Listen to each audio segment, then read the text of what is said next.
नमस्कार बच्चों, मेरा ये वीडियो 9th और 10th क्लास के बच्चों के लिए है। बच्चों, हमारा टॉपिक है मौर्य वंश। पहले शासक चंद्रगुप्त मौर्य के बारे में हमने पढ़ा था, कैसे वो चाणक्य की मदद से मगध की गद्दी पर बैठा। उसके बाद आता है बिंदुसार, उसका बेटा शासक बना था। बिंदुसार चंद्रगुप्त मौर्य का पुत्र, इसे अमीकेट भी कहते थे। अमीकेट एंटियोक्स प्रथम था जो सीरिया का शासक था। बिंदुसार के समय इंडिया आया था। तो बिंदुसार ने उससे क्या मांग की कि सूखे अंजीर, अंजीर फल होता है बच्चों, सूखे अंजीर, शराब और यूनानी दार्शनिक, दार्शनिक का मतलब पढ़े लिखे विद्वान लोग, दार्शनिक भेजने को कहा।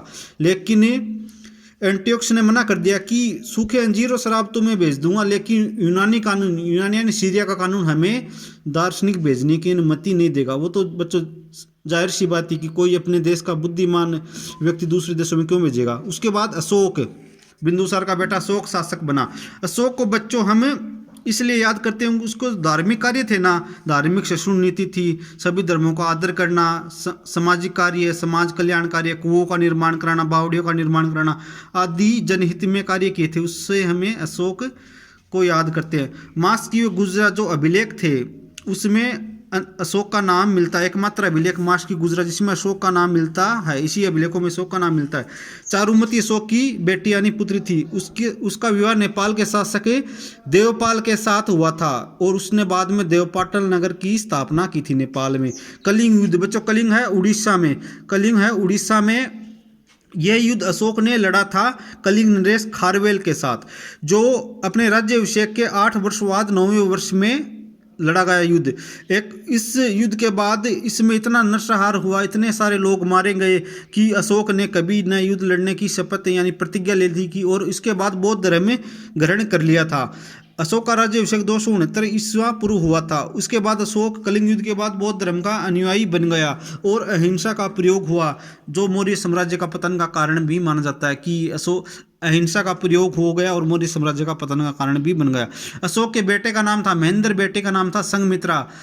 अशोक ने अपने बेटा बेटी को बौद्ध धर्म का प्रचार करने के लिए श्रीलंका में भेजा था। अंतिम मौर्य शासक था बच्चों बृहदत्त। पुष्यमित्र शुंग ने इसकी हत्या कर दी। अंतिम मौर्य शासक था बृहदत्त, पुष्यमित्र शुंग ने इसकी हत्या कर दी। अब आते हैं गुप्त, मौर्य के बाद आते हैं गुप्त। चंद्रगुप्त प्रथम, वो बच्चों मौर्य थे चंद्रगुप्त मौर्य, ये चंद्रगुप्त प्रथम गुप्त है। 319 से 35 पहला शासक था जिसने महाराजाधिराज की उपाधि धारण की। चंद्रगुप्त प्रथम पहला शासक जिसने महाराजाधिराज की उपाधि धारण की। गुप्त संवत चंद्रगुप्त प्रथम ने चलाया अपने राज्याभिषेक के अवसर पर, और गुप्त संवत किसने चलाया? चंद्रगुप्त प्रथम ने चलाया अपने राज्याभिषेक के अवसर पर। उसके बाद समुद्रगुप्त शासक बना, गुप्त समुद्रगुप्त, और समुद्रगुप्त शासक बनाता उसका भाई था काच। दोनों भाइयों में युद्ध हुआ जिसमें समुद्रगुप्त की विजय हुई। धर्म प्राचीर बंद समुद्रगुप्त की उपाधि है, धर्म प्राचीर बंद समुद्रगुप्त की उपाधि है। विंसेंट स्मिथ जो इतिहासकार थे, समुद्रगुप्त को भारत का नेपोलियन कहा। नेपोलियन बच्चों फ्रांस का शासक था और विंसेंट स्मिथ ने समुद्रगुप्त को भारत का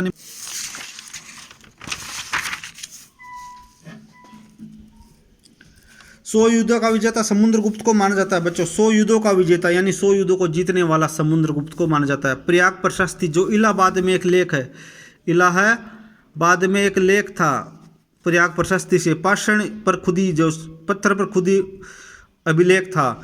समुद्रगुप्त को आत्मकथा यानी उसकी जीवनी, समुद्रगुप्त की जीवनी उस लेख में लिखी गई है। कविराज की उपाधि भी समुद्रगुप्त को दी गई, कवियों को आश्रय देने के कारण उसे कविराज भी कहा जाता था।